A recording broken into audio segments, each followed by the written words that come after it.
Pai, nós declaramos nessa manhã o poder que há no Teu nome, Senhor. Toda amarra do inimigo, Senhor, que ainda se prende sobre a nossa vida, sobre a nossa casa, Senhor, que seja desfeita agora em nome de Jesus, Pai. Todo levante das trevas, ó Pai, contra a vida dos Teus filhos, Senhor, que tem atacado, Senhor, pais, Senhor, que tem feito o coração do marido se distanciar da sua esposa, Pai, que tem feito o coração dos filhos, Senhor, se rebelar contra os pais, Senhor, em nome de Jesus, Pai. Quebra toda influência maligna dentro dessa casa, Senhor. Agora em nome de Jesus, Senhor, enquanto os Teus filhos clamam, Senhor, toda pedra levantada contra nós, Paizinho querido, que seja despedaçada no nome de Jesus, ó Pai. Todo laço do inimigo, Senhor, para fazer com que nós venhamos a cair, Senhor, que seja desfeito agora em nome de Jesus, Paizinho querido. Pai, nós nos posicionamos na posição de autoridade que Tu nos deste, ó Pai, e expulsamos, repreendemos, ó Pai, todo levante das trevas contra nós, Senhor. Pai, nos colocamos na qualidade de filhos, Senhor, submissos e obedientes, Senhor, debaixo dessa submissão, dessa obediência e na autoridade do Teu nome, Senhor. Nós declaramos a vida fluindo na nossa casa, Pai. Nós declaramos a vida de Deus fluindo lá nos nossos negócios, ó Pai. Nós declaramos, Senhor, que toda, Pai, toda, Senhor, confusão, espírito de confusão, Senhor, que tem entrado naquela casa, Senhor, que do nada discussões começam, Senhor, que cesse de hoje em diante, ó Pai, que cesse, ó Pai, toda cegueira espiritual, Senhor, remove, Senhor, toda falta de perdão, ó Pai, que esse coração seja inclinado, Pai, a se humilhar, se necessário, Senhor, ó Pai, a tomar uma posição de servo, Senhor, para que a Tua bênção chegue, Senhor, o perdão precisa ser liberado, Deus, em nome de Jesus, que haja, Senhor, reconciliação nesse dia ainda, Pai, que haja reconciliação, Senhor, que haja acerto de contas nessa semana, Pai, para que nada que está oculto, Senhor, Pai, nada que está oculto venha permanecer oculto, Senhor, mas que possa ser trazido à luz para que haja cura, Senhor. Se necessário haver confissão, Senhor, nessa semana, que haja confissão de pecados, ó Pai, que haja arrependimento de pecados, para que possa haver cura, como a Tua palavra ensina, Senhor. Pai, que nessa semana possa ser passado esse bálsamo de cura, Senhor, que muitas vezes precede de um coração arrependido, Senhor, que precede de uma confissão. Por isso nessa semana, Senhor, aqueles que talvez tenham lutado com pecados ocultos, Paizinho querido, Senhor, que não venha ser levado para debaixo do tapete por mais uma semana, Paizinho querido. Traz cura, Senhor, na nossa casa, traz cura no nosso negócio, ó Pai, e tudo começa com o coração arrependido diante de Ti, Paizinho querido. Cremos que o Teu nome, Senhor, Teu nome é um nome acima de todo nome, como nós temos falado aqui, Senhor. Que o poder do nome de Jesus seja refletido na nossa casa, que o poder do nome de Jesus seja refletido lá nos nossos negócios, ó Pai, e por onde nós formos, para a Tua glória, para a exaltação do Teu nome, Senhor. Nós Te damos graças, nós reconhecemos a Tua soberania, Senhor, sobre todos os governos do mundo, Pai, sobre a nossa vida, em nome de Jesus. Amém. Você pode dar um aplauso ao Senhor? Glória a Deus. Obrigado, Senhor. Tu és bom em todo tempo. Amém. Antes de sentar aí, cumprimente aí pelo menos aí uns 3 irmãos que você não viu hoje. Se quiser dar um abraço nele, né? Diga uma palavra de incentivo para ele. Que bom que você está aqui. Você não se entregou por frio, né?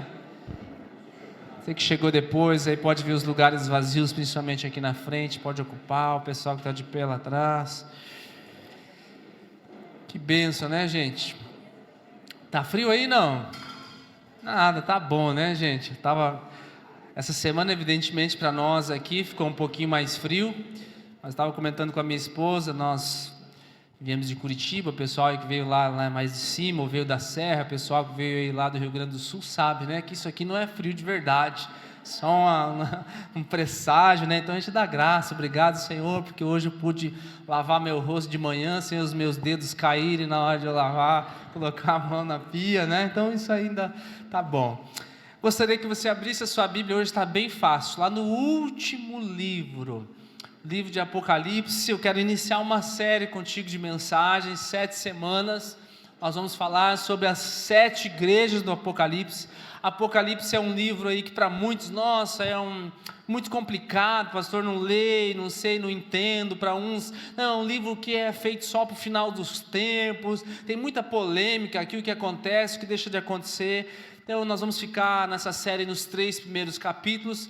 Eu creio que isso vai ser suficiente para te encorajar a ler essa carta maravilhosa, que é uma carta dirigida às 7 igrejas, e nós temos uma lição muito preciosa para cada uma delas.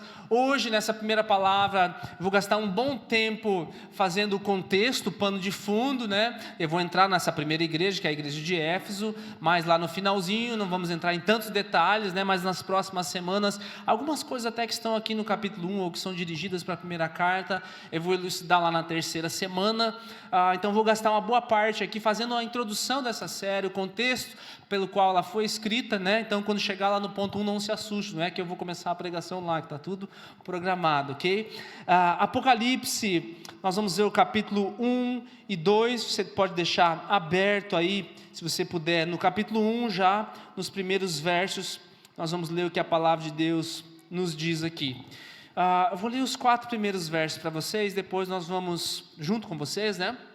E depois eu vou esmiuçando alguns versículos. Diz assim, ó: revelação de Jesus Cristo, a qual Deus lhe deu para mostrar aos seus servos as coisas que em breve devem acontecer, e que ele, enviando o seu anjo, deu a conhecer ao seu servo João, que atestou a palavra de Deus e o testemunho de Jesus Cristo quanto a tudo que viu. Bem-aventurado aquele que lê, bem-aventurados aqueles que ouvem as palavras da profecia e guardam as coisas nela escritas, pois o tempo está próximo.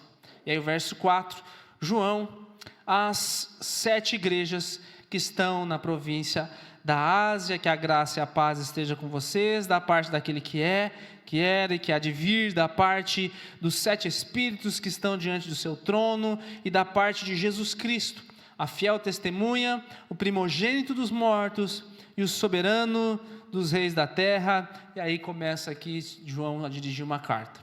Tantas coisas já estão presentes aqui, querido, que nós vamos entrar dentro de uma lição dirigida às 7 igrejas. Nós vemos aqui que João, ele escreve uma revelação, e essa revelação que ele teve não foi simplesmente para um pessoal específico, mas para um conjunto de igrejas espalhados ali na província da Ásia Menor. Hoje a gente conhece ela como Turquia, depois eu vou mostrar uma foto para vocês, mas tem algumas informações históricas aqui que eu acho bem interessante, bem importante, para que você depois, durante a série, você não fique perdido e você não ache que isso aqui foi limitado para certas pessoas apenas.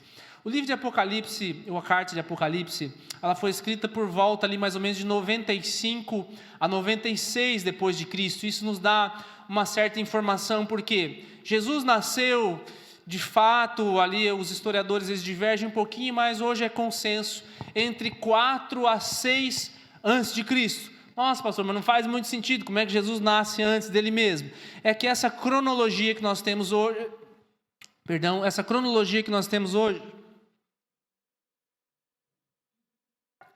ela foi estabelecida mais ou menos no ano 500. Então eles mais ou menos fizeram um cálculo naquela época de quando é que Jesus nasceu e tudo mais, e a partir de então o mundo foi dividido em 2 tempos: antes de Cristo e depois de Cristo. Porém, nós vivemos, e aí dentro desses cálculos ali, eles erraram algumas coisas, e ficou aqui que praticamente Cristo nasceu entre 4 a 6, por isso que nós temos essa data. O que é importante para nós sabermos hoje? Nós estamos vendo um movimento aí de politicamente correto em várias coisas, em várias situações. Isso vem entrado, isso faz parte de uma era pós-cristã, onde os valores do cristianismo são deixados de lado e principalmente são relativizados. E dentro disso também vem um sistema de datação. Então você já ouviu falar, ou você já viu em algum momento essa expressão, o livro de Apocalipse, ele foi escrito mais ou menos no ano 95 da Era Comum. Ou Jesus nasceu no ano 4 antes da Era Comum. E essa Era Comum, na verdade, é um linguajar, já aí dentro dessa filosofia, desse politicamente correto, dessa tentativa de descristianizar o mundo, de não é que é para tirar o nome de Cristo da jogada, mas é para que pessoas de todas as fés, ou até aqueles que não têm fé, se sintam confortáveis quando vamos falar a respeito da história. Então nós queremos mudar aqui um pouquinho, vamos chamar isso aqui de era comum e antes da era comum. Nós, como cristãos, nós entendemos que não foi isso que aconteceu. Esse ano zero, esse marco zero da humanidade, ele marca a vinda de Cristo, né, para a terra, a vinda do Filho de Deus para a terra. Ainda que o homem tenha errado ali mais ou menos o cálculo, nós entendemos que de fato, quando o Filho de Deus veio ao mundo, tudo aquilo que tiver antes disso, nós vamos continuar chamando antes de Cristo, e tudo aquilo que vier depois disso, nós vamos continuar chamando de depois de Cristo. Está comigo ou não? Amém? Então, em termos de data ou coisa assim, nós vamos continuar chamando aqui de antes de Cristo, depois de Cristo, porque de fato Jesus mudou a história. O que tem de relevante nisso? Os evangelhos de Mateus, Marcos e Lucas, eles foram escritos primeiro. João foi o último evangelho a ser escrito. De fato, Apocalipse, as 3 cartas ali de João, e o evangelho de João escreveu no final da sua vida. Ele foi o único dos 12 discípulos, tirando Judas que se matou, que morreu de morte natural. Todos os outros, eles foram martirizados. Ele chegou a viver ali, segundo os historiadores, pouco mais de 100 anos. Isso, na época, é simplesmente o dobro da expectativa de vida. E os 3 primeiros evangelhos, é curioso você perceber que eles focam no último ano da vida de Jesus. Você vai ver ali, principalmente Mateus capítulo 4, vai dizer assim que depois que João foi preso, Marcos vai falar também, depois que João foi preso, Lucas lá dentro dos seus detalhes, você vai perceber que depois que João Batista está falando, foi preso, aí eles começam a dar relatos da vida de Jesus. Dentro da história, Jesus, você sabe que exerceu um ministério de 3 anos e meio. João Batista foi preso lá no 2º para o 3º ano do ministério de Jesus. Então, os 3 primeiros evangelhos, eles focam, você vai ter informações do nascimento de Jesus, informações da morte de Jesus, mas os milagres e as situações são focados no último ano do ministério de Jesus. O evangelho de João, ele é o único que nos dá mais detalhes a respeito do 1º e do 2º ano do ministério de Jesus. João, como ele foi escrito por último, esses primeiros 3 evangelhos são chamados aí de evangelhos semelhantes, ou a palavra teológica para isso é sinótico, você já ouviu em algum lugar. Por quê? Porque eles trazem mais ou menos esse mesmo aspecto, essa mesma ótica para povos diferentes, para judeus, para romanos, para gentios, né?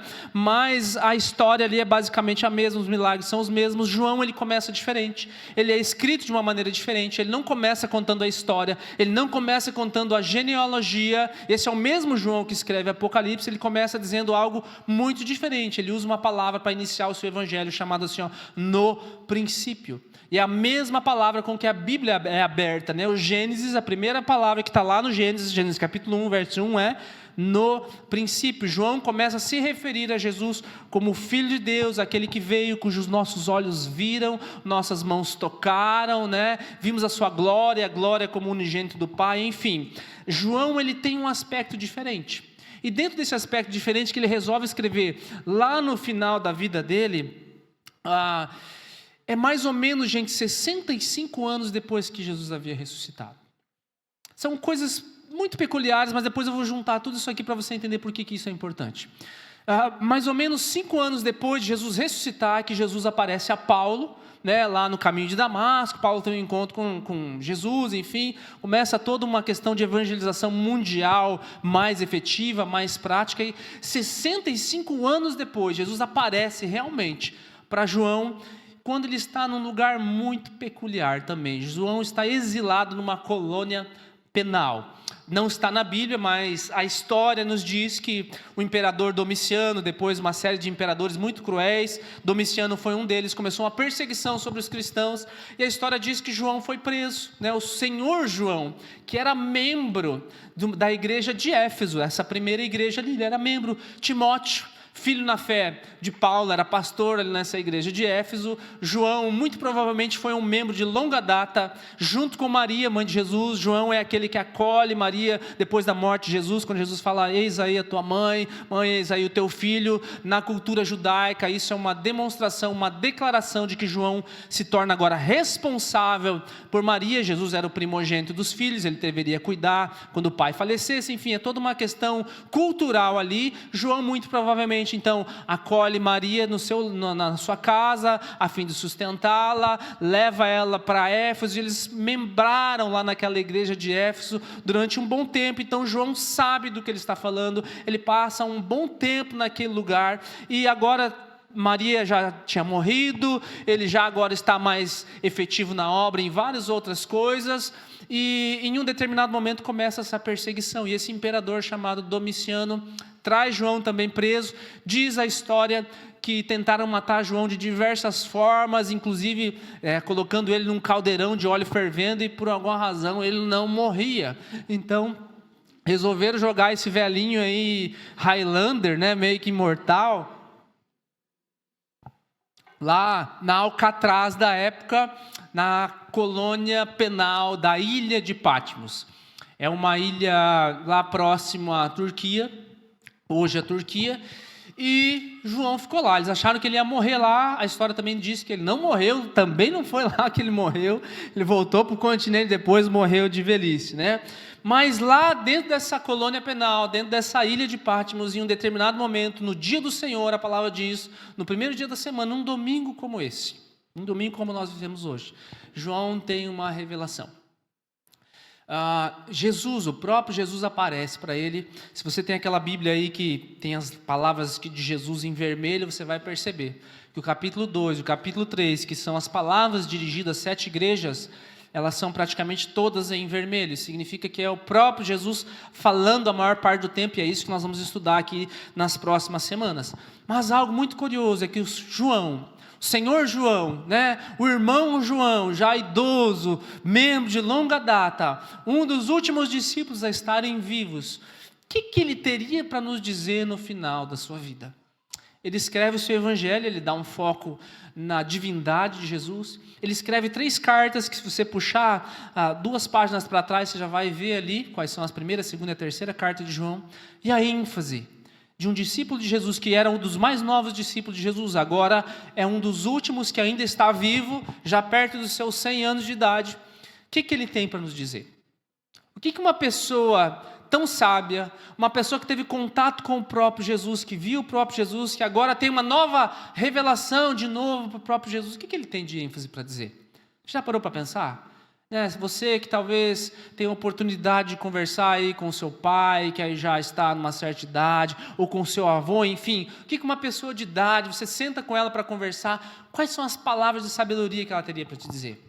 Pois bem, a ênfase que João vai dar no evangelho dele, mas principalmente nas cartas dele, é: filhinhos. Pense num senhor de idade, idoso, olhando para uma congregação de uma maneira muito carinhosa, falando assim: filhinhos, amai-vos uns aos outros. Essa é a ênfase dos últimos discípulos de Jesus. É a ênfase daquele que teve uma revelação lá perto dos seus 100 anos de idade, que viu cenas do final dos tempos. E ao invés de voltar para nós escrever a divina revelação do céu, a divina revelação do inferno, ele simplesmente dá ênfase assim: filhinhos, amai-vos uns aos outros. Eu penso que ele lembra, ele é um dos únicos que dá declarações a respeito das palavras de Jesus na última ceia. Você não vai ver isso nos evangelhos. Depois Paulo vai se basear naquilo que João falou para escrever Coríntios para nós. Mas o evangelho de João vai trazer algumas palavras distintas do que Jesus revelou na ceia. E ele diz assim: um novo mandamento eu dou para vocês: amem uns aos outros. Pai, Jesus falando assim: Pai, João foi uma das únicas testemunhas que ele fala o que Jesus orou lá no Getsemane. O que é que Jesus orou no Getsemane? Ele levou apenas 3 rapazes junto com ele, e de uma maneira muito particular, ainda pegaram no sono no meio do processo, mas em algum momento daquela sonolência toda, João percebe o que Jesus fala, e ele escreve no evangelho de João o que Jesus ora. E em um outro momento Jesus fala assim: Pai, que eles sejam um, assim como nós somos um. Essa é a ênfase de um senhor de idade que viu o próprio Deus, que andou com o próprio Jesus. E todas as cartas aqui que nós vamos ver nas 7 igrejas, elas têm algo em comum. Elas têm basicamente 3 partes. Ela fala para nós, começa falando de um elogio para aquela igreja, depois ela fala uma correção, algo que eles precisam fazer, e depois ela dá um conselho. É como se ele dissesse assim, Jesus viesse para dar uma informação aqui para a nossa igreja, para a verdade igreja espalhada nos 4 cantos de Santa Catarina. Ele começa dizendo assim, vamos começar pela igreja de Porto Belo. E ele fala assim, ó, isso vocês estão fazendo bem. A outra parte da carta ele vai falar assim, ó, isso aqui vocês precisam mudar. E a terceira parte da carta vai falar assim, ó, comecem a mudança por aqui. E nessas 7 igrejas da Ásia, ele vai trazer mais ou menos essa ideia repetida de maneiras diferentes. Tem uma imagem, acho que eu pus lá, Fagner, só a título de curiosidade para você ver, a respeito das 7 igrejas da Ásia. É uma rota. Isso aqui hoje é toda ela na Turquia. 2024, ano que vem, nós estamos aí estou terminando, fazer os últimos acertos lá, para nós fazermos uma caravana para Israel e Jordânia, aqui da nossa igreja. Vai ser um tempo bem legal, vamos passar uma semana lá, vai ser bem especial, vou trazer as informações assim que a gente fechar lá com a agência. E uma outra viagem que eu gostaria de fazer muito é essa viagem das 7 igrejas da Ásia, que fica lá na Turquia. Tive a oportunidade de ir na Turquia, mas não tive a oportunidade de ver isso aqui.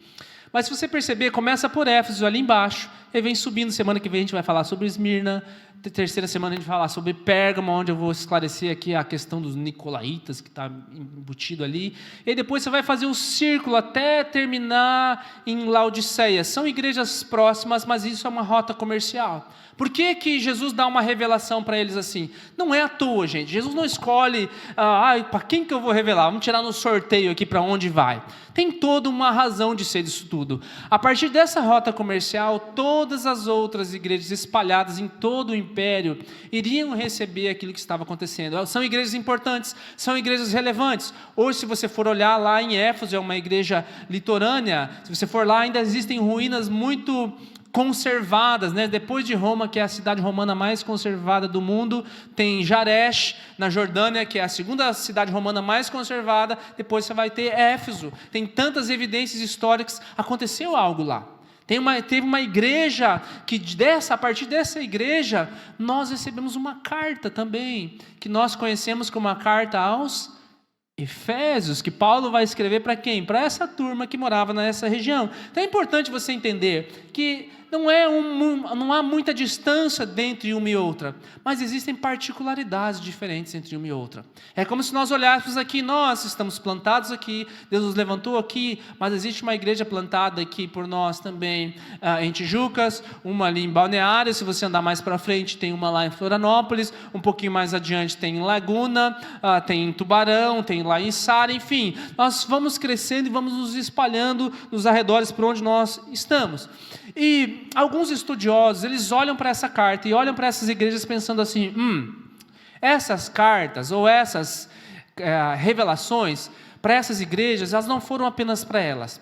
Elas têm um reflexo ao longo da história. Então você vai ver algumas pessoas dizendo assim, a primeira igreja de Éfeso, ela reflete ensinamentos para os primeiros 200, 300 anos da igreja. Então tudo o que acontece aqui em Éfeso vai falar a respeito do primeiro amor, de que eles são muito bons na doutrina, mas se tornaram muito legalistas, e isso reflete a igreja de Cristo na terra nos 300 anos primeiros do cristianismo. Depois, a partir do século 4, aí entre Esmirna e aí vai indo, e agora nós vivemos hoje na igreja de Laodiceia, é a igreja dos últimos tempos. Existe essa corrente de pensamento que se fala por aí. Existe uma outra corrente de pensamento de pessoas que dizem assim, não, isso aí está errado.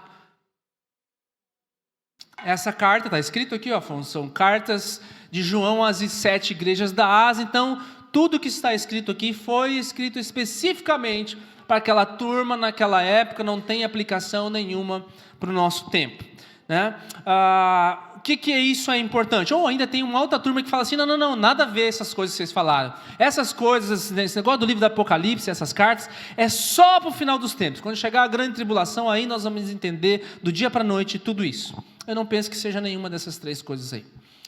Eu penso que quando nós olhamos aqui e entendemos que em todas essas cartas, nós vamos ver aqui, nós vamos falar sobre isso semana após semana, em todas elas diz assim, tem uma frase dizendo assim, um versículo: aquele que tem ouvidos para ouvir, ouça o que o Espírito diz à igreja, ou às igrejas. Aquele que tem ouvidos para ouvir, ouça o que o Espírito Santo diz às igrejas. Eu creio que essas cartas ou essa revelação foi escrito para essa turma que recebeu, ouviu e espalhou, mas para toda a igreja de Cristo espalhada na terra ao longo do tempo. Por quê?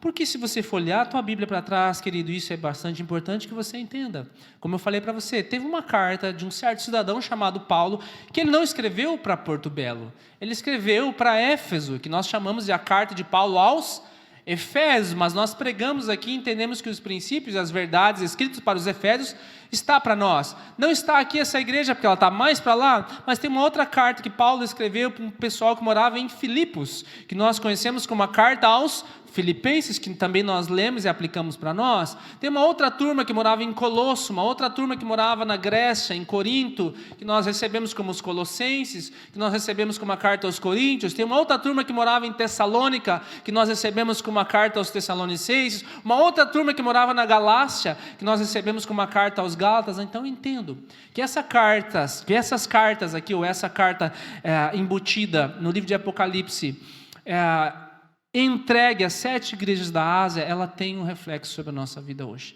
Ela tem lições muito preciosas sobre nós hoje. Mas a pergunta que nós deveríamos estar fazendo é: por que nós estamos preocupados com o que Jesus disse, ou quis dizer aqui às 7 igrejas da Ásia Menor?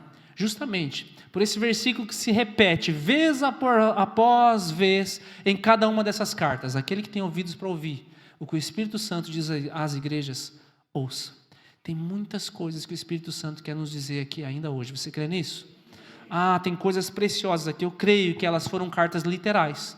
Essas pessoas que ouviram, receberam nessa época. Apocalipse não é um livro para o final dos tempos, porque são cartas dirigidas a essas pessoas. Elas tinham que ler, ouvir e entender. Eu penso que quando elas receberam, ouviram e entenderam, elas foram circuladas não só nessa rota comercial, mas em toda a igreja de Cristo espalhada pelo Império Romano. No verso 4, você leu comigo, João, as 7 igrejas que estão na Ásia.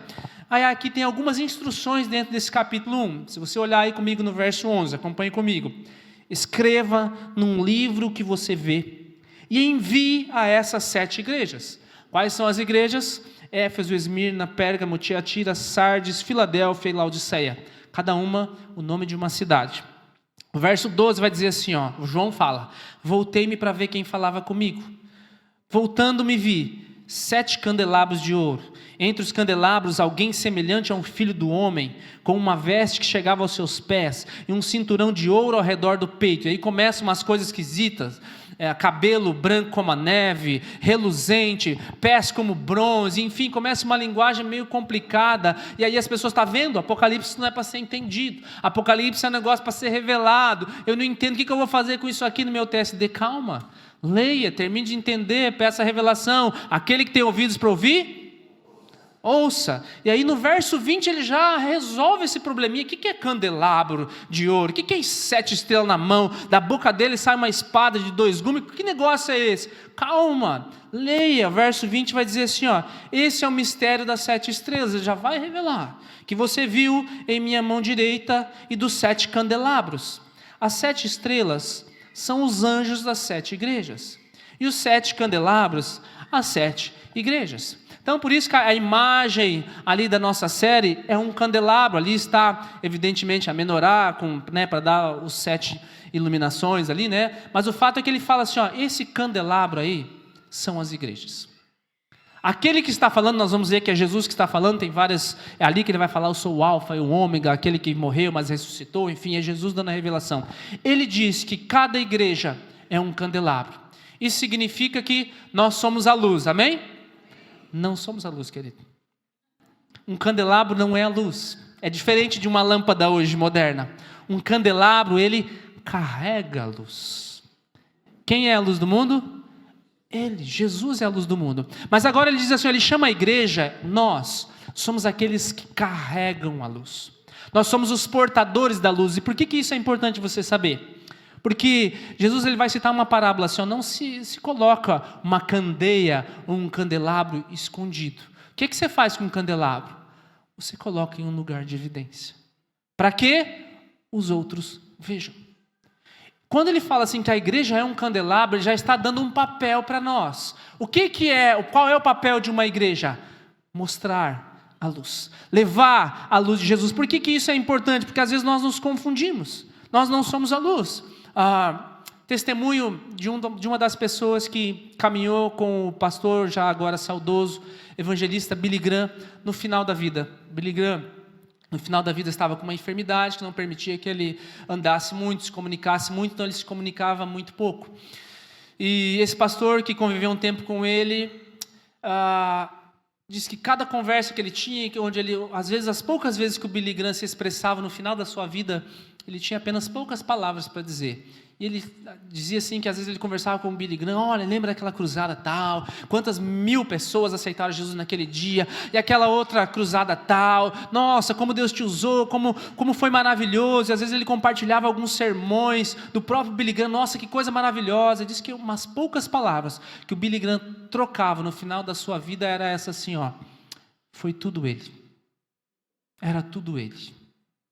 As poucas coisas que ele queria dizer, o que ele estava falando? Eu não sou a luz, não fui eu que fiz, não foi eu que ganhei todas as pessoas, foi tudo ele. Querido, nós somos a igreja de Cristo, mas nós precisamos entender que não se trata de nós fazermos o nosso nome conhecido na terra. Nós não estamos aqui simplesmente para plantar uma denominação e fazer com que essa denominação seja conhecida na terra. Nós estamos aqui para plantar o reino de Cristo e que o nome dele seja conhecido na terra. Não é à toa, né? Nós cantamos muitas vezes uma expressão bíblica, que é ele cresça e eu diminua. A ideia é que a igreja de Cristo na terra, ela é um candelabro, e esse candelabro precisa estar iluminando o quê? A luz de Cristo. Muitas vezes existem muitos candelabros aí. Ele vai falar assim, depois ele vai falar na frente: se você não se arrepender, eu vou vir e vou mover o teu candelabro de lugar. O fato é que hoje existem muitos candelabros. Essa imagem da menorá, ela é muito deturpada hoje. Às vezes ela é até querendo trazer para um sistema meio que judaizante, lembrar as coisas que se faziam no sistema judaico. E nós esquecemos que ela é uma representação de que nós carregamos a luz que vem dele. Todas as palavras que nós vamos ler daqui por diante é Jesus falando. Olha comigo o verso 17, por favor. Quando o vi, caí aos seus pés como um morto. Então ele colocou a sua mão direita sobre mim e disse: não tenha medo. Quem é que está falando com ele agora? Olha, ele vai revelar: eu sou o primeiro e o último. Eu sou aquele que vive. Eu sou aquele que esteve morto, mas agora eu estou vivo para sempre. E eu tenho a chave da morte e do inferno, ou do Hades, dependendo da tradução que você está lendo, ou da sepultura. Escreve, pois, as coisas que você viu, tanto as presentes como as que estão por vir. Está claro esse contexto para você, querido? Nós vamos entrar nessa última parte aqui, eu vou ser mais rápido, na igreja de Éfeso. Mas está claro quem é que está falando aqui? Está claro que isso é aplicável para nós hoje? Tem algumas particularidades aqui, sim, mas existem coisas muito primordiais e efetivas para nós hoje. Aí ele entra no capítulo 12 dizendo assim, João está ali tendo aquela revelação, e Jesus fala para ele assim, te levanta, que agora eu vou te dizer coisas que você vai escrever, e essas coisas não é, quem é que vai descobrir? São coisas para serem circuladas naquelas igrejas ali já imediatamente. Ele começa o capítulo 2 dizendo assim, ao anjo da igreja em Éfeso, escreve. Essas são as palavras daquele que tem as 7 estrelas na sua mão direita e anda entre os 7 candelabros de ouro. Muitos acreditam que essas 7 estrelas, quando ele fala assim, ao anjo da igreja, são os pastores dessas igrejas. Há muita especulação a respeito dessas coisas, mas eu creio que se refere a homens aqui. Eu não tenho tempo para explanar tanto para vocês. A palavra anjo aqui é mensageiro, angelon, no grego, e a maior parte das vezes ela se refere a seres celestiais. Mas essa mesma palavra angelon, ela é dirigida a João Batista como mensageiro, aquele que vem trazer a mensagem do Senhor. Essa mesma palavra é usada quando é dirigida a João Batista. Então, muito provavelmente aqui, ele está assim, se dirigindo aos pastores desse lugar. E aqui, quando ele fala ao anjo da igreja que está em Éfeso, muito provavelmente é o Timóteo, aquele jovem Timóteo lá que Paulo orientou ele. Ele diz assim, ó: ao anjo da igreja que está em Éfeso escreve, essas são as palavras daquele que tem as 7 estrelas na sua mão direita, né? E anda entre os 7 candelabros de ouro. O que é que Jesus está nos dizendo aqui, meu amado? O que são os candelabros? A igreja. Ele está dizendo assim, ó: eu, Jesus Cristo, eu ando no meio das igrejas. Eu, Jesus Cristo, estou vendo tudo o que está acontecendo. Apesar de eu não estar entre vocês agora fisicamente, eu estou no meio de vocês. Sabe, meu amado, o Apocalipse começa dizendo para nós que Jesus está conosco. E quando nós nos reunimos aqui para cantar a respeito dele, ele está ouvindo aquilo que sai do nosso coração. Você não vem aqui para cantar para mim, nem para as pessoas que estão ao seu lado. Você vem para entoar o teu culto de adoração com a comunidade, sabendo que ele passeia no nosso meio. Você pode dar uma glória a Deus? Sabe, ele está aqui.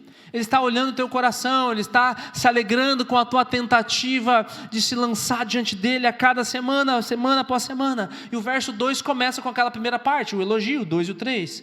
Conheço as suas obras. Igreja de Éfeso, podia estar se dirigindo para nós. Igreja de Porto Belo, eu conheço as suas obras. O seu trabalho árduo, vocês trabalham bastante, né? Vocês se esforçam, vocês fazem muita coisa. Conheço a sua perseverança. Perseverança é a habilidade de superar obstáculos ao longo do caminho. Ou seja, eu vejo quantas coisas vocês já sofreram e vocês têm sido perseverantes. Eu sei que vocês não podem tolerar homens maus. Pôs à prova os que se dizem ser apóstolos, mas não são.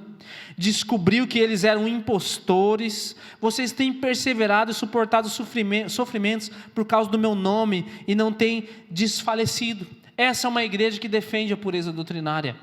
Éfeso é uma igreja que apareciam uns pregadores meio fora, um pessoalzinho meio coach demais, um pessoalzinho meio liberal demais, e eles, olha, isso aqui é falso, isso aqui tá errado, né? Tinha um pessoal meio que se infiltrando, trazendo uns ensinamentos diferentes. É um pessoal que se posicionava. É um pessoal assim, gente, que tinha várias coisas acontecendo nessa igreja, tinha vários eventos acontecendo nessa igreja, e era uma igreja assim, que zelava pela pureza doutrinária. Então você vai na igreja de Éfeso, não entra qualquer coisa não entra qualquer tipo de louvor lá não tem qualquer manifestaçãozinha lá, humana e carnal, porque o pessoal lá é um pessoal assim, centrado em Deus. Essa é a parte, e Deus está elogiando isso aqui neles. Deus não está falando que isso é ruim. Jesus não está falando assim, não estou gostando disso. Essa é a parte do elogio. A igreja de Éfeso nos ensina que a verdade e o amor devem andar juntos. Por quê? É uma igreja ativa. É uma igreja que está tentando fazer a diferença para a sua comunidade. Você está tentando fazer a diferença na sua comunidade? Então você está incluído aqui nesse elogio. É uma igreja que não hesita em expor o erro. Olha, quando está errado, eles falam que está errado mesmo. E sabe, meu amado, eu como pastor aqui dessa igreja, eu quero que a nossa igreja ela tem uma presença ativa na nossa comunidade, como a igreja de Éfeso tinha. Eu quero que as coisas mencionadas aqui em Éfeso são as coisas que sejam mencionadas a nosso respeito, né? Se Jesus estivesse falando sobre nós. Eu quero que as pessoas olhem para nós e falem assim, ó, esse pessoal é o pessoal do livro. Esse pessoal é o pessoal que segue a palavra de Deus de fato, que eles permanecem na palavra, que eles são perseverantes. Mas aqui tem um porém, porque daí vai vir, sempre, né, vai ter um porém aqui, que nós não podemos simplesmente compartilhar a ira de Deus em relação à iniquidade. Nossa, isso está errado, sai para o inferno. Nossa, meu irmão, olha o que você fez, olha o tipo de postagem que você faz. Nós não podemos simplesmente revelar a ira de Deus sem demonstrar também a compaixão de Deus ao mesmo tempo. Nós não podemos sacrificar, né, a pureza doutrinária simplesmente e ir a ferro e fogo em cima de todas as pessoas. Por quê? Porque vem o verso 4. E o verso 4 vai dizer assim, ó, que é a parte da correção. Tenho, porém, contra ti. Gente, pensa naquela primeira igreja ali. Eu queria estar lá. Tudo certo, pessoal. Doutrinário, boa palavra todo domingo, boa mensagem. Não tolera qualquer coisa. Ele fala assim, ó, apesar de tudo, tenho visto que vocês abandonaram o seu primeiro amor. Embora eles estejam fazendo muitas coisas certas, eles não estão fazendo com o coração amoroso. Sabe, aqui tem 2 extremos em cima dessas coisas aqui que uma igreja, ela tem que defender a pureza doutrinária. Você concorda com isso? Amém? Tem coisa errada, tem coisa misturando. Hoje é uma filosofia meio estranha, a igreja tem que defender. Mas ao mesmo tempo, a igreja ela tem que trazer a verdade em amor. Você concorda com isso? Tem muita igreja hoje só defendendo o amor. E nessa tentativa de defender o amor, eles suprimem a verdade de Deus. Não, isso aqui pode ofender as pessoas. Não, pessoal, isso aqui não é amor. Então, não, isso aqui eu vou omitir. Essa parte da Bíblia que eu não vou pregar. Então, vamos pregar só as partes que falam que Deus é bom, que Deus ama a gente, que nós somos a menina dos olhos de Jesus. E vamos enfatizar que, vinde a mim todos os que estáis cansados, sobrecarregados, eu vos aliviarei. Venha como estás, eu vou enfatizar só essa parte. São dois extremos. E aí nós vemos isso aí está chovendo na internet de mensagem, é o que tem mais visualização. As pregações que tem mais visualização na internet, gente, são essas que falam só da parte do amor de Deus, como Deus nos acolhe, como Deus nos recebe. E por outro lado, tu começa a ver sites e às vezes até canais, né, que defendem a pureza doutrinária de maneira extrema. E aí começa a pegar aquelas frases, aqueles pregadores, alguns pseudo-pregadores, e falam, isso aqui está errado, isso aqui está fora, isso aqui não tem nada a ver, olha, isso aqui não é manifestação do Espírito, não. E aí você fica, alguns até criaram um site chamado O Fuxico Gospel, né, para ver o que o outro falou, e o que o outro disse daquilo que o outro falou, e aí o pessoal lá vai entrar, qual é o BO nessa semana. Essa semana passada, ou a semana retrasada, o pastor André Valadão, lá nos Estados Unidos, trouxe uma mensagem, Deus odeia o orgulho, onde ele fala lá abertamente, explicitamente, a respeito do homossexualismo e tudo mais. Enfim, aí a turma do outro lado de lá vai falar assim, não, isso aí ele não falou, isso não é pregar a verdade de Deus em amor. Onde é que está? Querido, pense em Éfeso, vivendo nos nossos dias. Uma igreja que defende a pureza doutrinária, mas existe o amor. Nós não podemos ficar dentro dos dois extremos em defender a pureza doutrinária sem demonstrar o amor. Mas nós também não podemos falhar em defender o amor às custas da verdade. Você está entendendo isso? Ei, cuidado, porque muita coisa que você vai ouvir aí é tentando defender o amor às custas da verdade. Quando você fala de amor no sentido do ser humano, não é o amor de Deus. Você quer saber qual é o amor de Deus? Abre a Bíblia em 1 Coríntios capítulo 13. Você vai ver lá muitas coisas que têm a ver com a prática e poucas coisas a ver com o sentimento. O amor é paciente. Paciência é uma atitude. O amor é longânimo, né? Ele não se ira com facilidade. Ele sempre perdoa. São tudo atitudes. Esse é o amor. Agora, muitas pessoas, em nome do amor, eles abrem mão da verdade. Visto aí muitos cantores que nós temos, ou sei lá agora, né, que se são cantores gospel ou não são mais, que abriram mão da verdade em nome do amor. Aquela ideia de toda forma do amor é válida. Essa é a ideia da Rede Globo, essa é uma ideia mentirosa, essa é uma ideia maligna, demoníaca. Por quê? Porque em nome do amor se abre mão da verdade. Sabe, Éfeso, ela nos ensina isso, que é uma igreja ativa, mas que apesar de tudo nós temos que saber como expressar essa verdade, porque muitas vezes quando essas pessoas que estão defendendo a fé, elas fazem com um zelo sim, espiritual, mas às vezes é também com um orgulho, é com o intuito de não é do jeito que eu gostaria que estivesse sendo feito, e aí acaba que essas coisas são feitas por causa daquilo que eles não gostam. Eu não gosto que está sendo feito isso ou que está sendo falado isso. A motivação deixa de ser Cristo e se passa a ser apenas a indignação pessoal. Por exemplo, nós vivemos nos últimos anos uma polarização política no nosso país, e nós vemos que muitas coisas foram feitas de maneira errada, desmandos, coisas que revoltam o nosso coração. Mas, em nome da verdade, muitas pessoas romperam seus laços familiares. Muitas pessoas, em nome de uma verdade, expor a verdade, elas simplesmente quiseram expor a sua opinião em detrimento do amor e do bom relacionamento com as pessoas. Não significa que você tem que ficar calado e omisso em relação a certas coisas. Tem coisas que você tem que falar a verdade mesmo. Mas você tem que pesar e ver até que ponto você está fazendo isso porque você quer, porque tua indignação não pode deixar de ter voz, ou você às vezes, não, eu prefiro me calar agora, para eu, em um outro momento mais oportuno, expressar minha opinião, porque eu realmente quero que essa pessoa seja convencida de que o caminho que ela está seguindo não é um caminho bom. Você consegue perceber a diferença? A diferença é que no primeiro momento eu vou para o conflito, não, a verdade tem que ser exposta, a mentira tem que vir à tona, e aí você vai para cima e expõe as suas opiniões, que não vai mudar a opinião da outra, mas você quer, porque a verdade, pronto, falei a verdade. Isso aqui trazendo para o meio evangélico é aquela seguinte situação, em que você conhece Jesus e agora você sai falando para todo mundo, ó, tá vendo? Você vai para o inferno, isso que você está fazendo, ó, não é de Deus. Você vai querer falar com alguém, não, esse caminho teu aí, ó, esquece, né? Você vai se abraçar lá com o diabo no final das contas, e aí você traz uma informação que é verdade, se ela continuar naquele caminho, é isso que vai acontecer. Mas ei, não adianta defender simplesmente a doutrina, pura e simplesmente, se você não tem um coração de compaixão. Porque Jesus, ele fazia as duas coisas. Quando ele estava diante dos fariseus que estavam cegos, não queria, ele virava as mesas, né? Ele fazia um barraco lá, se necessário, sim. Mas em um outro momento, diante de uma mulher samaritana, diante de uma mulher adúltera, diante de outra situação, ele fala assim, onde é que estão os seus acusadores? Eu também não estou aqui, então levanta, né? Vai e não peques mais. Ou, né, aquilo que você está vivendo agora, se você pudesse beber da água que eu te dou, você nunca mais teria sede, enfim. Você vai ver Jesus em todas as nuances. Você vai ver Jesus tratando Pedro, traidor. Pedro, tu me amas? Então apacenta as minhas ovelhas. Pedro, tu me amas? Ele insiste, na última o coração de Pedro quase sangrou por dentro, mas eu penso que Jesus, quando fala isso, ele não fala assim com aquele olhar acusador, mas com um olhar que constrange Pedro com tamanha compaixão. Querido, quando ele fala assim, olha, vocês são demais, gente, vocês defendem a doutrina, vocês pregam muito bem, mas ei, olha o primeiro amor. O que é o primeiro amor? As coisas que você fazia por Cristo quando você se converteu. Tem 3 coisas básicas aqui, eu não vou entrar em detalhes em cada uma delas, mas geralmente quando você conhece a Deus, você quer aprender mais sobre Deus e você quer ensinar os outros mais sobre Deus. São 2 coisas, 2 reflexos de quem conhece Jesus imediatamente. O que você quer? Quero mais desse Jesus, quero mais desse Deus. Aí você quer mais da igreja. Você ama as coisas que Deus ama, você ama o povo de Deus, você ama a igreja. Nada é pesado para você no primeiro amor, não é assim?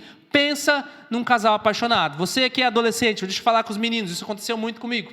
Está lá, a gente só quer saber de jogar bola, a gente só quer saber de sair, de se enturmar, e a gente brinca de luta, a gente assiste coisa de menino, e faz coisa de menino, e só andamos junto, as meninas, né, não fazem as coisas que a gente faz, a gente só anda junto. De repente, um carinha da turminha começa a namorar com alguém.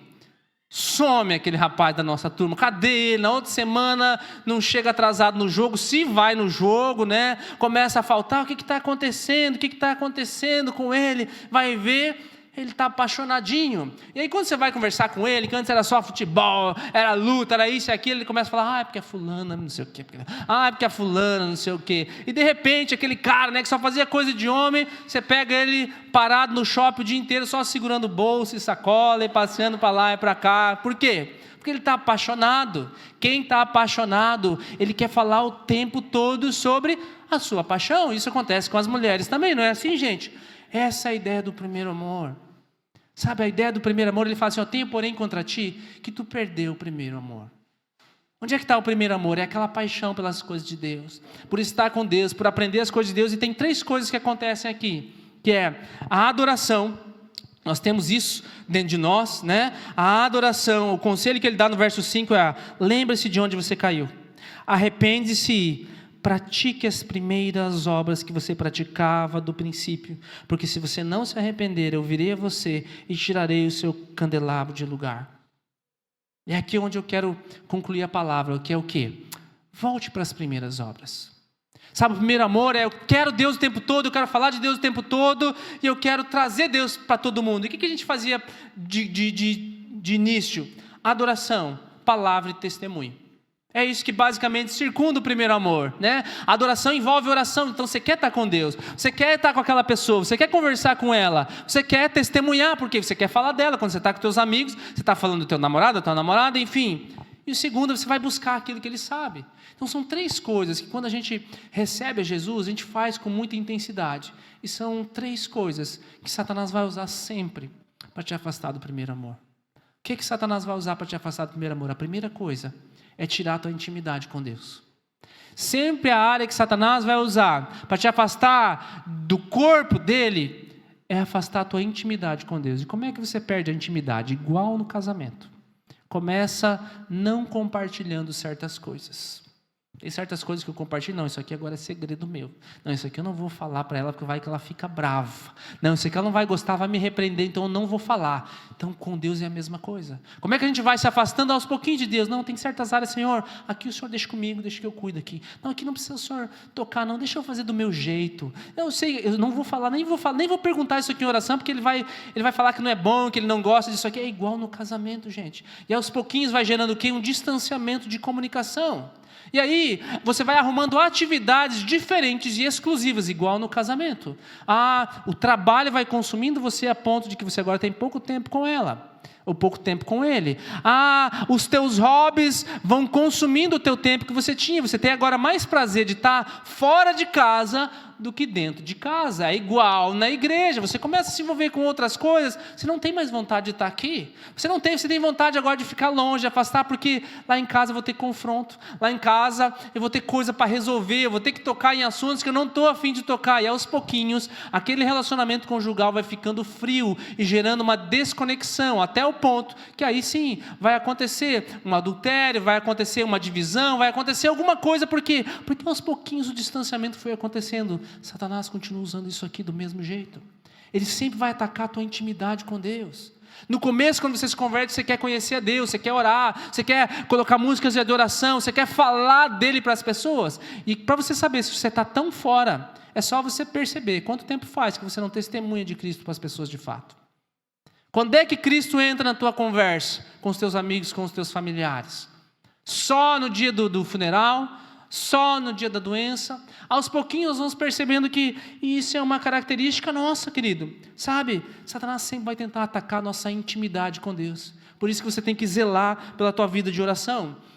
Na semana passada, a pastora Michele que trouxe a respeito, né, da visão de Ezequiel, da profundidade dos tornozelos, dos joelhos, da cintura. No final do culto, alguém estava conversando com uma pessoa que ele me perguntou: pastor, como é que eu sei em que nível eu estou? Se eu estou no joelho ou se eu estou no tornozelo?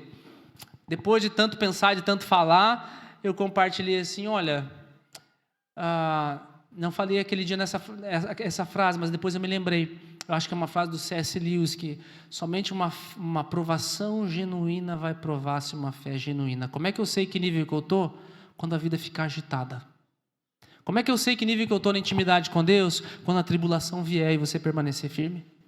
Como é que eu sei em que nível que eu estou com Deus? Quando você estiver enfrentando muitos, muitos obstáculos, mas você não desistiu da igreja. Quando a igreja te decepcionar, quando as pessoas te decepcionarem, quando pessoas que você achava, nossa, essas seriam referências de Deus, e você vê que elas caem, que elas não trazem um bom exemplo, mas mesmo assim a tua fé não é abalada, você fica chateado, você fica triste, mas você não perde a fé que Jesus Cristo ele passeia no meio desses candelabros. E Ele, mesmo no meio disso tudo, Ele traz um elogio para aquele lugar, mas Ele também traz uma correção. E Ele não nos deixa desesperados. Ele fala assim, volta às primeiras obras. A segunda é a palavra, né? Palavra de Deus, resumidamente, eu já falei várias vezes sobre isso, mas uma vez por semana na minha casa nós comemos arroz, feijão e bife. Uma vez por semana essa é uma das refeições. E quando chega esse dia dessa refeição, eu não sento, eu creio que se você faz isso, você também não senta e diz assim, já comi isso uma vez na minha vida, não preciso comer de novo. Não é? Eu olho para aquela refeição, não, que bom, essa é a refeição dessa semana, essa é a refeição desse dia vai me alimentar. Palavra de Deus, você nunca pode abrir ela e olhar assim, já li sobre isso, já entendi sobre isso, eu já comi isso uma vez na minha vida. É nutriente, meu amado, é o teu alimento espiritual, é o alimento da tua alma, amém? E o último é o teu testemunho. Quando você se converte, quando você se apaixona, você quer falar do teu amor para todo mundo. Quando você se converte, você quer falar de Jesus para todo mundo. Por quê? Porque nós somos um rio, não somos um lago. Um rio que flui, ou seja, vem a água e tem que sair a água. Água parada fede. Água parada dá dengue. Aquele que só fica se alimentando, que só vem na igreja, que não doa nada para as pessoas, meu amado, é um lago. E em algum momento esse lago aqui não vai dar certo, ele não vai receber um tratamento. Então faça as primeiras obras. Pedir o pessoal do louvor subir. Para eu terminar, como essas coisas são extremamente importantes, eu fiz uma experiência essa semana. Tem um negócio aí chamado, está rolando aí em vários lugares, o pessoal da tecnologia sabe, chamado ChatGPT. É uma inteligência artificial que foi disponibilizada aí para todo ser humano. Então existe uma inteligência artificial lá, você entra num site, você faz qualquer pergunta para ele, você faz assim, resolva tal problema para mim, e ele vai resolver para você, ou faça qualquer pergunta que você imaginar, essa inteligência artificial vai interagir com você, bole tal coisa, me dê a resposta para tal coisa, e onde eu encontro qualquer coisa, e ela está lá disponível para todo ser humano ver hoje, é uma inteligência artificial. E eu fiz uma pergunta para essa inteligência artificial essa semana. É assustador ver o que ela consegue responder. Gente, parece um ser humano mesmo. E eu fiz uma pergunta para ele. Olha a pergunta que eu fiz nessa semana. Cite 3 coisas que um novo convertido faz com fervor. Perguntei para o computador. Me cite 3 coisas. Se você pedir para ele fazer um sermão, ele faz para você. Sabe, impressionante. Parece até que ele é convertido. Claro que ele tem algumas limitações, que eu vi, te falta ainda algumas coisas, deixa eu pregar para você aqui. Mas eu fiz essa pergunta para o computador, gente. Cite 3 coisas que um novo convertido, e eu já tinha feito esses 3 pontos aqui, tá? Olha o que ele me respondeu, me assustei quando ele me respondeu isso aqui. Eu vou ler literalmente o que o computador me respondeu. É importante lembrar que o fervor inicial pode diminuir com o tempo. Mas essas 3 atividades... estudo da Bíblia, oração e compartilhar a fé continuam sendo essenciais para o crescimento e amadurecimento espiritual ao longo da jornada cristã. É o computador falando, gente. Essas 3 coisas continuam sendo essenciais para o crescimento e amadurecimento espiritual ao longo da jornada cristã. Estudo da Bíblia, oração e compartilhar da fé. As minhas palavras aqui foram... adoração, palavra e testemunho. Se coloque de pé, por favor.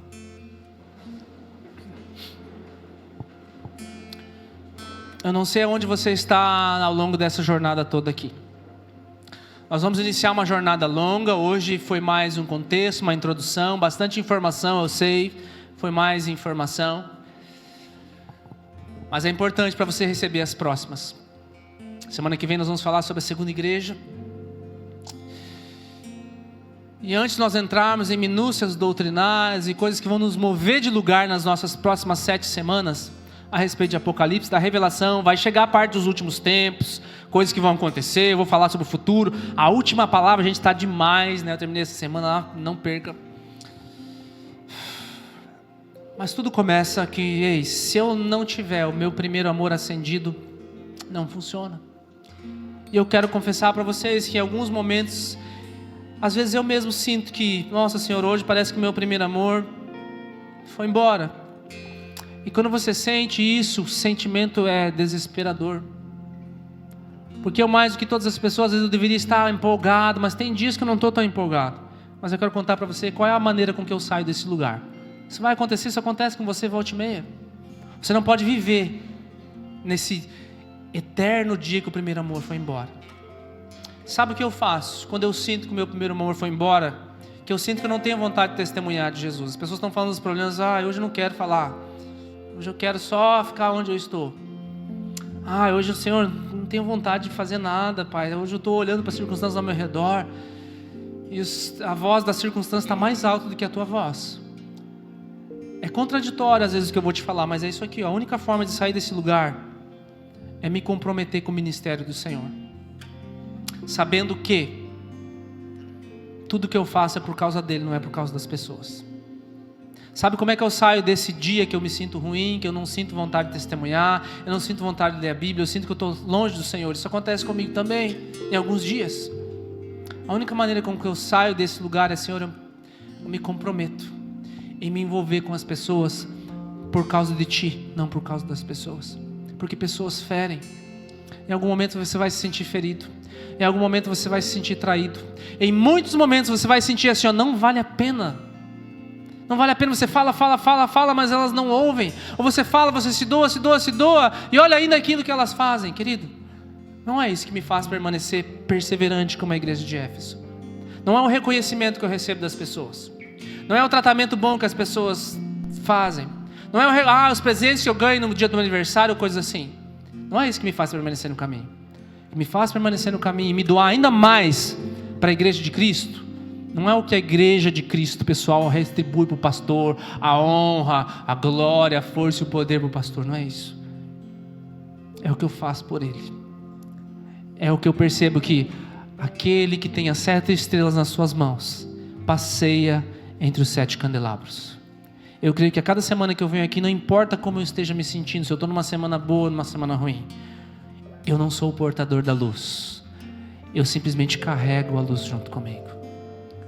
Então cada palavra que eu venho entregar para você não vem carregada de uma emocionalmente, eu estou bem emocionalmente, então eu vou te dar hoje, a palavra vai ser boa. Não, geralmente as melhores palavras que eu trago aqui para você é quando eu estou fraco, porque a palavra diz assim, não é? Quando eu estou fraco, aí que eu estou forte, porque o poder dele se aperfeiçoa na minha fraqueza. Então saiba que se você está se sentindo fraco, querido, simplesmente deseje voltar para as primeiras obras. E como é que eu volto, pastor? Se comprometa.